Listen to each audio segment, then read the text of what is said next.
afectado. Pero si después del trauma nosotros queremos enseñarle unas operaciones matemáticas más complejas, no los va a poder aprender, ¿no? Falta de originalidad y creatividad, incapacidad para enfocar la atención, como les dije, ¿no? Tendencia a mostrar reacciones emocionales inapropiadas. Entonces, si nosotros queremos valorar a un paciente que ha tenido lesión, tenemos que fijarnos en estos ítems, básicamente, ¿no? Entonces, eso respecto a la psicopatía, ¿no? Ahora, dentro de la personalidad, ¿no? Dentro de las alteraciones de la personalidad, ¿no? Lo que han hecho es agarrar justamente a esos pacientes con sociopatía adquirida, ¿no? Y los han estudiado para hacer evaluaciones, ¿no? Entonces, lo que han encontrado primero es que va a haber una falta de percepción. O sea, ellos no se van a dar cuenta de sus propias deficiencias o de su propia enfermedad, ¿no? Van a tener alterada la personalidad, ¿no? Cambios en su forma de ser, cambios en su personalidad, en cómo han estado siendo anteriormente y en su comportamiento social, ¿no? Para eso, por ejemplo, Barrage hizo una clasificación, ¿no?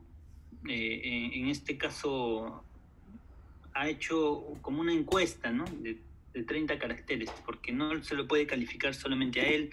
Recuerden que lo vamos a tener en el post-quirúrgico o post-lesión, ¿no? Normalmente no vamos a saber cómo era antes. Entonces, para eso necesitamos amigos y familiares. Entonces, lo que han hecho es un test, una escala, ¿no?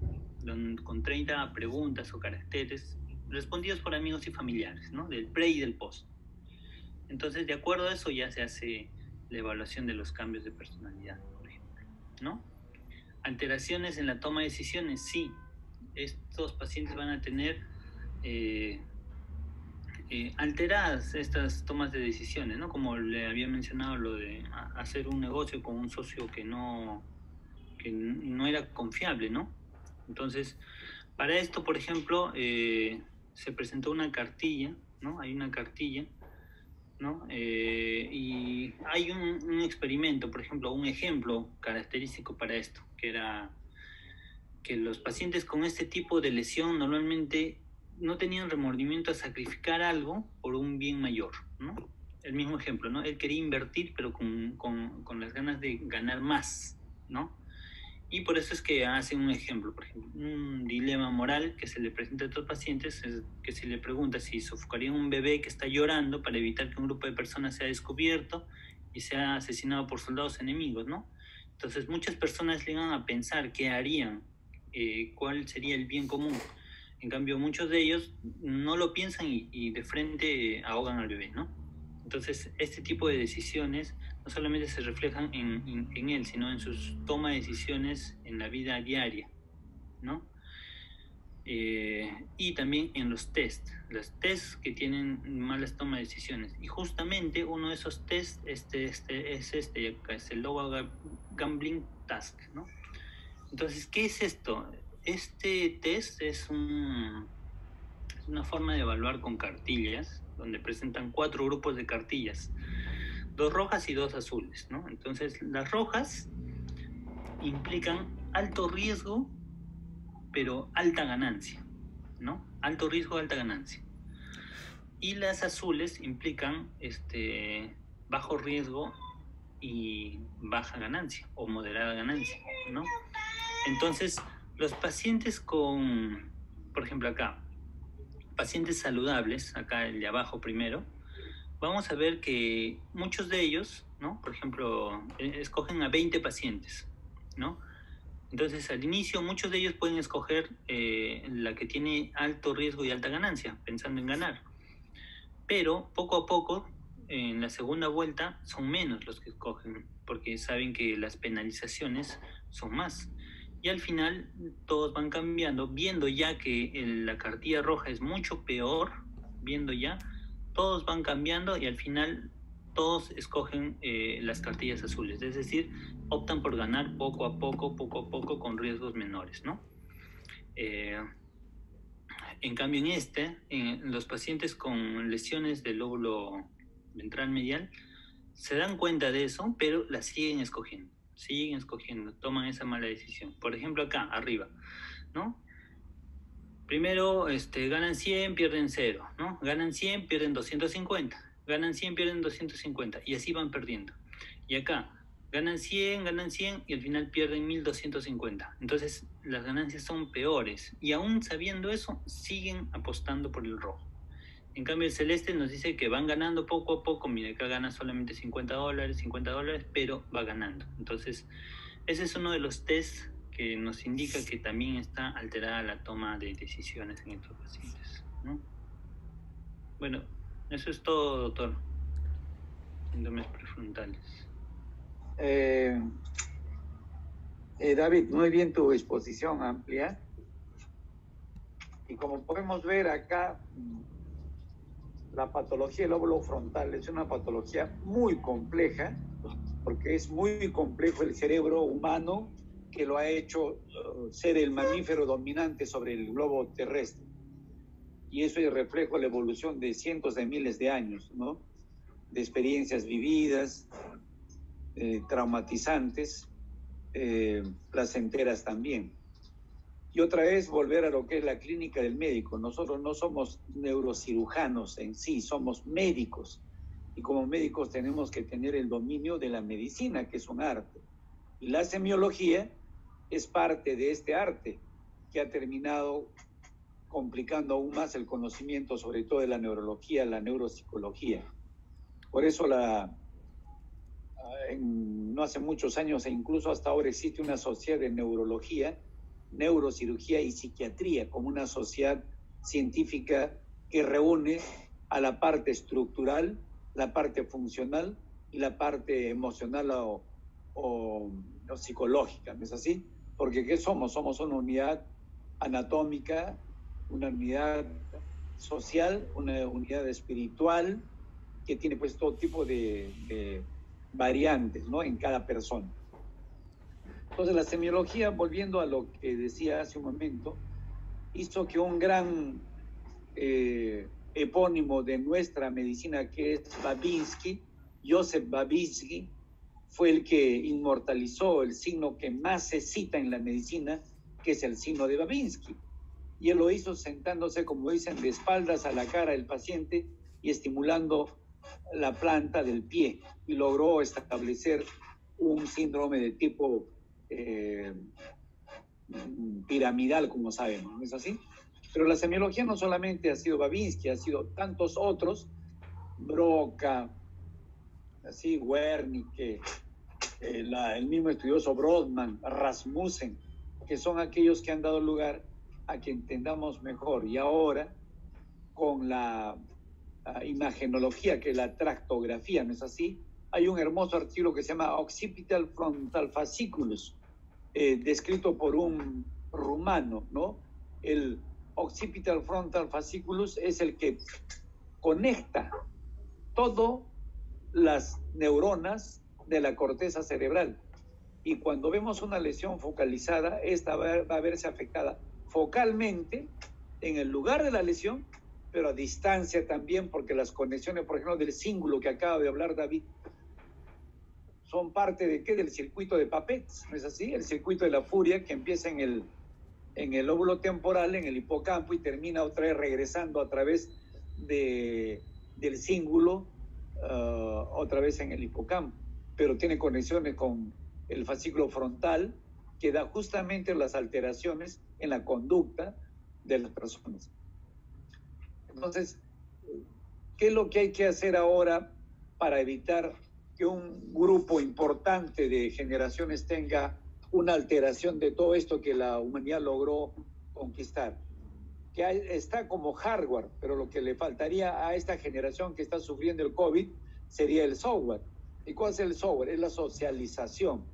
Se dice que los niños de esta época, que no tienen contacto con otros niños de su misma edad, no se comunican, no se apegan, no transmiten sus sensaciones, sus emociones, sus dificultades, lo que los hace ser seres humanos, porque no va a poder ser posible transmitir la experiencia de un mayor a un niño.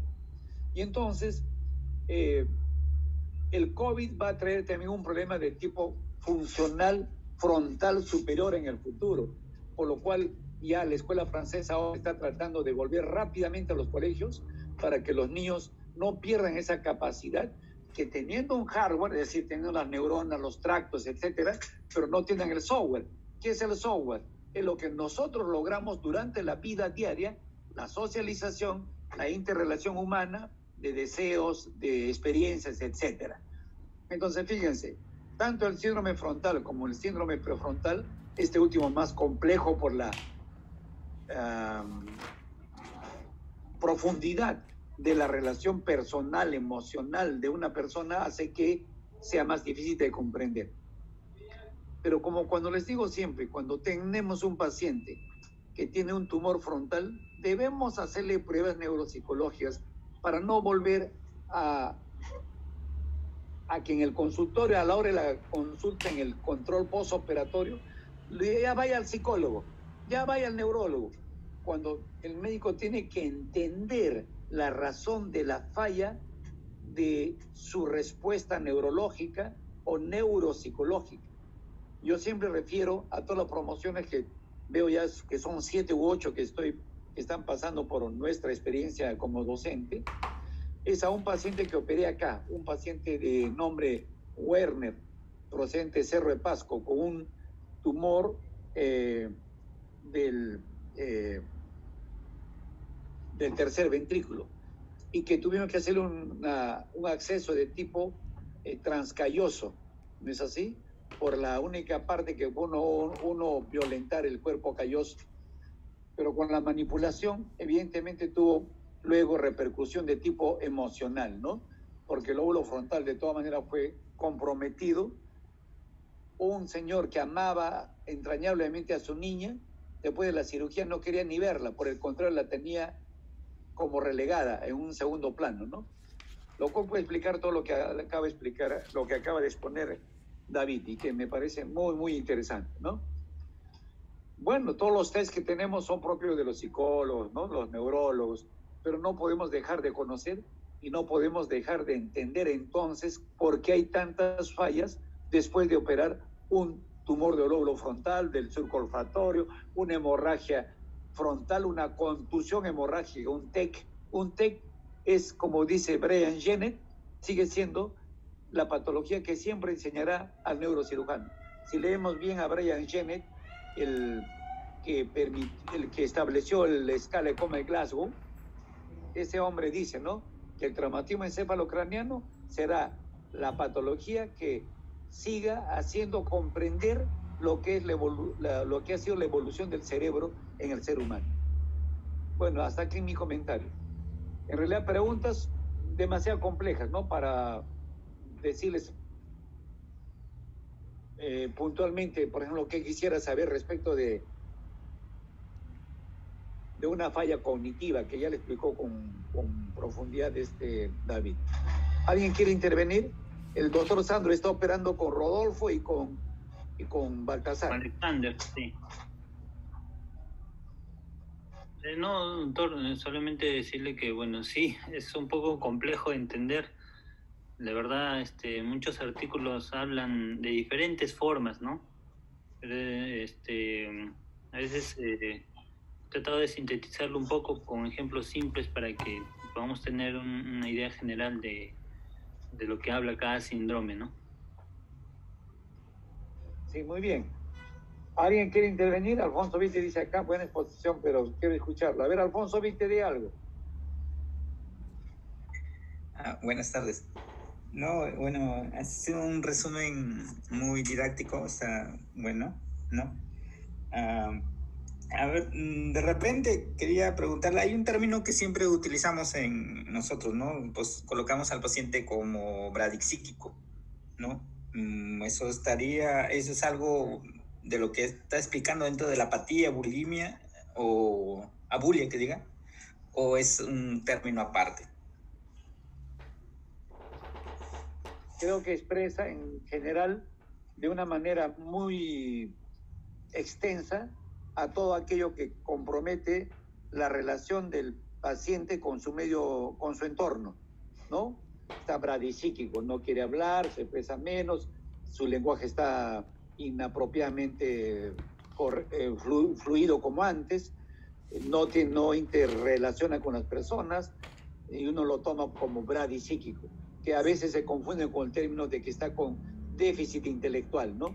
O sea, bradisíquico es como un cajón desastre en la cual entran todo tipo de apreciaciones del examinador, mas no es una categoría neurológica y menos neuroquirúrgica.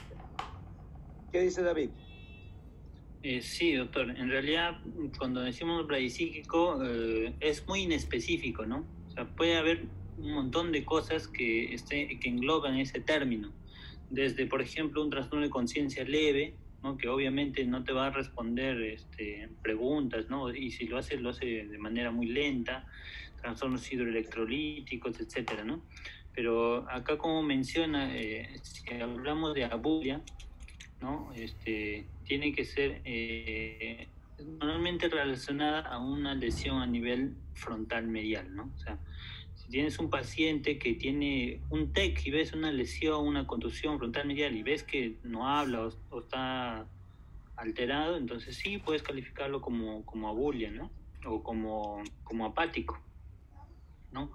Pero si no hay ninguna lesión a nivel cerebral, por ejemplo, que sea de otra etiología, el trastorno de conciencia o la hipoactividad, ¿no? O la bradisiquia, entonces no le podemos poner apatía o abulia, ¿no? Como diagnóstico. Ahí sí podría entrar un término bradisíquico, ¿no? Como algo general, que el paciente no está activo o espontáneamente, no responde espontáneamente, ¿no? A las preguntas, etcétera, ¿no? Ahí sí podríamos usarlo. Pero si queremos usarlo con una lesión, si vemos que está hipoactivo, digamos, ¿no? Pero con una lesión frontal, sí podríamos llamarlo apatía. Ya, un poco ampliando sobre este tema. Por ejemplo, nosotros los neurocirujanos estamos más basando nuestra apreciación y diagnóstico y toda nuestra actividad en lo que es el hardware, es decir, la estructura, es decir, la neurona, la circunvolución, el ventrículo, etcétera, en lo que vemos. Y por eso incluso ahora hablamos de tractografía, ¿no es así? Estamos mirando un camino de conexión de un lóbulo con otro lóbulo. En cambio, el neurólogo, además de esto, ¿de qué echa mano? Echa mano de esa área que digo que es emocional, ¿no? No somos solamente un cuerpo, somos también una porción social, una porción espiritual. Y la religiosidad, por ejemplo, hace que las personas reaccionemos de una manera distinta, ¿no?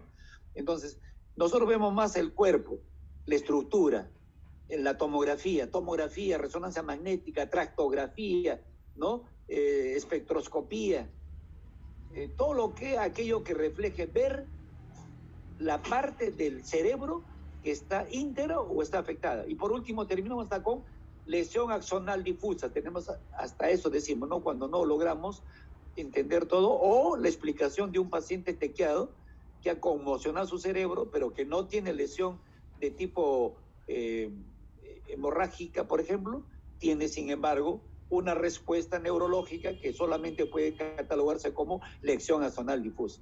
Entonces, bradisiquia, voy a decir, es un cajón desastre, ¿no? Vale para todo y no vale para nada. No es específico, pero permite por lo menos entender que ese paciente está, como antes decíamos en el Reglati, insight adecuado, ponemos en la evolución, ¿no? Paciente con insight adecuado. ¿Qué es el insight? Es la relación del individuo con su medio ambiente, ¿no? Entonces, a veces ponemos alerta, a veces ponemos vigil.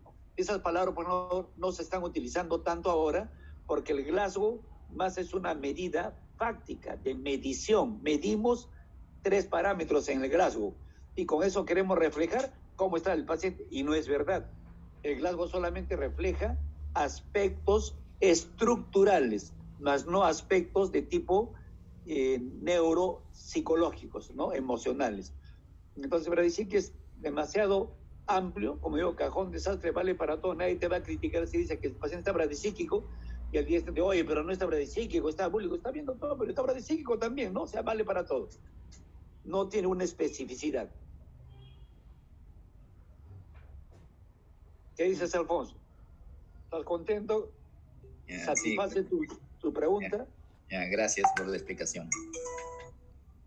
Ya, ¿alguien más que está por ahí? ¿Quiénes estamos en el chat? Está Beatriz y Galo más. Ya. O sea que no está Gerardo. Ya, estás justificado, Rodolfo y... Sí, no hay más, solo somos 5. Doctora neurocirujana, dentro de un mes, dígame qué opina. Doctor, buenas tardes con todos. Bueno, muy interesante y de verdad nos hace reflexionar que muchas veces dejamos la parte, no tomamos en cuenta las pruebas, no correteamos. También porque por el contexto no tenemos neuropsicólogos en el hospital, pero que sí se debería hablar un antes y un después, ¿no? Cuando tenemos lesiones a nivel frontal, sea por trauma o por tumores. Me imagino que cuando ya todo se regularice, quizás se pueda trabajar más en esto, porque como usted dice, el equipo de neurocirugía siempre se respalda en un neuropsicólogo para ver cómo está entrando el paciente y cómo está saliendo. Y es una manera de medición, que cuán próximo podemos dejar al paciente a su estado basal, ¿no? Funcional completo. Muy interesante el tema, doctor. Bien, entonces, si ha sido suficiente para satisfacer nuestra ignorancia, perfecto. Yo también cada día, como digo, aprendo con ustedes. Es parte del conocimiento. Un neurocirujano tiene que aprender todos los días de su vida, no solamente cuando está en la residencia, por favor. Eso quisiera que lo conquistemos. Leer siquiera un artículo chiquito cada día de neuro o de neurología o de nuestra especialidad. Muy bien. Creo que hemos agotado este tema. ¿Hay una segunda parte, creo, o no? Es la de Rodolfo, doctor, pero está en sala. Sí, ya lo sé. Bueno, totalmente justo. Ya, lo dejamos para la siguiente. Creo que le toca a Beatriz sola, y en este caso lo hará con Rolf para mañana. Ya, yo le digo. Bien, muy bien. Bien, buenas tardes y gracias a todos por la exposición. Otra vez te digo, David, muy buena tu exposición, bibliográficamente bien sustentada, y todo el mundo debe beneficiarse de estas exposiciones que le estamos haciendo y que me parecen que tienen mayor valor cada día. Estoy poniéndoles, digo, como